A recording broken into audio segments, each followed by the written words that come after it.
الحمدللہ رب العالمین والصلاة والسلام علی سید الانبیاء والمرسلین اما بعد فاعوذ باللہ السمیع العلیم من الشیطان الرجیم بسم اللہ الرحمن الرحیم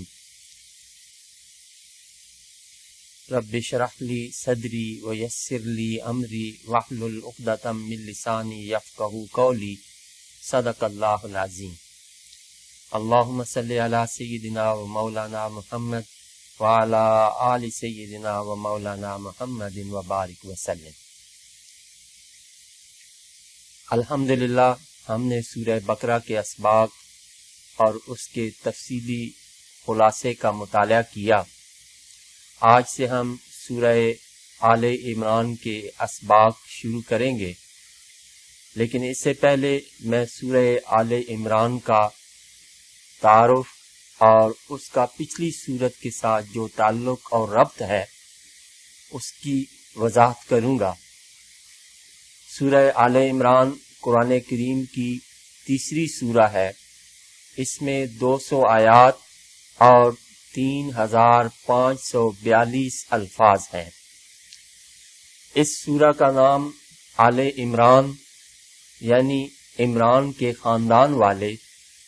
عمران نام کی 2 شخصیات تاریخ میں گزری ہیں، ایک حضرت موسیٰ علیہ السلام کے والد گرامی حضرت عمران اور دوسرے حضرت مریم سلام اللہ علیہا کے والد گرامی عمران بن ماسان۔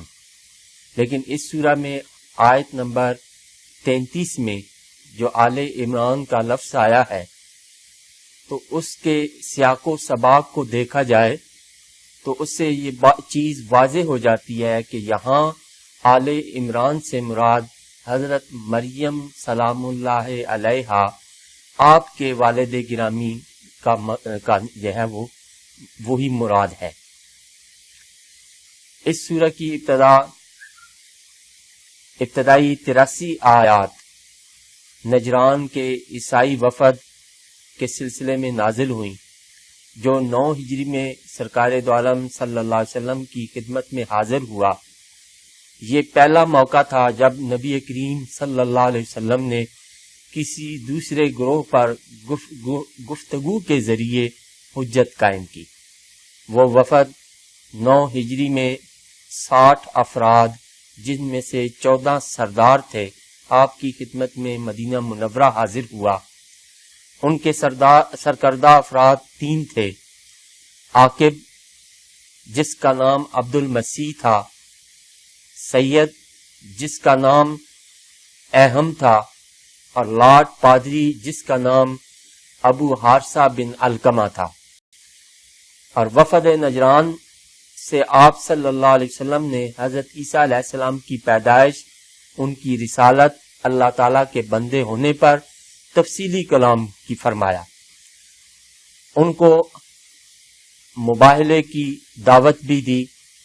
اس وفد نے اسلام کو قبول کرنے سے انکار کر دیا اور واپس چلا گیا۔ اس سورہ مبارکہ میں پچھلی آسمانی کتب کا بھی ذکر فرمایا گیا، جن میں سے حضرت موسیٰ علیہ السلام پر نازل ہونے والی تورات، حضرت عیسیٰ علیہ السلام پر نازل ہونے والی انجیل کا خصوصی ذکر ہے۔ ان کے بعد الفرقان، حق و باطل میں فیصلہ کرنے والی کتاب قرآن مجید کے نزول کا تذکرہ فرمایا۔ قرآن کریم کو الفرقان کا واضح خطاب ارشاد دیا کہ تورات و انجیل کے اختلافی مضامین پر قول فیصل صرف قرآن کریم ہے۔ سورہ بقرہ میں حضرت آدم علیہ السلام کی غیر معمولی تخلیق کا تذکرہ تھا۔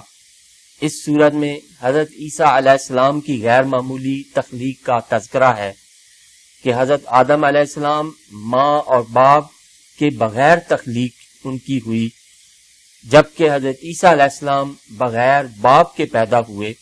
اسی طرح سورہ بقرہ کے آخر میں کافروں کے خلاف مدد کی دعا تھی، اور اس سورہ میں کفار کے ساتھ قتال کرنے کا حکم ہے۔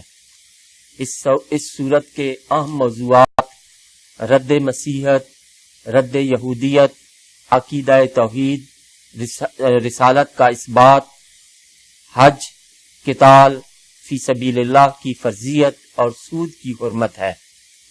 دونوں صورتوں کے فضائل ایک ساتھ وارد ہوئے ہیں۔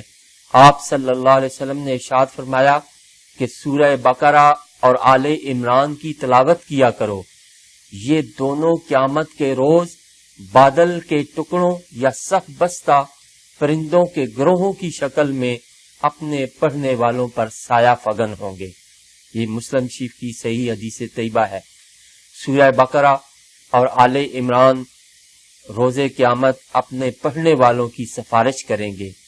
چنانچہ حضرت ابو امامہ باہلی رضی اللہ تعالیٰ عنہ ارشاد فرماتے ہیں کہ نبی کریم صلی اللہ علیہ وآلہ وسلم نے ارشاد فرمایا کہ قرآن پڑھا کرو، قیامت کے دن قرآن اپنے پڑھنے والوں کے لیے سفارش کرے گا، اور دو نورانی صورتوں سورہ بقرہ اور آل عمران روز قیامت اپنے پڑھنے والوں کی سفارش کریں گے۔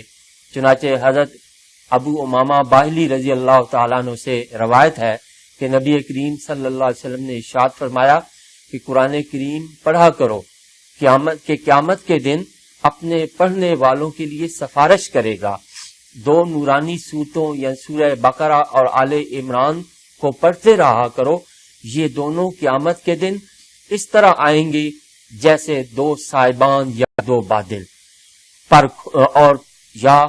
کھولے ہوئے پرندوں کی دو ڈاروں کی طرح ہوں گے، جو اپنے پڑھنے والوں کی قیامت کے دن سفارش کریں گے۔ صدق رسول اللہ صلی اللہ علیہ وآلہ وسلم، وآخر دعوانا ان الحمد للہ رب العالمین۔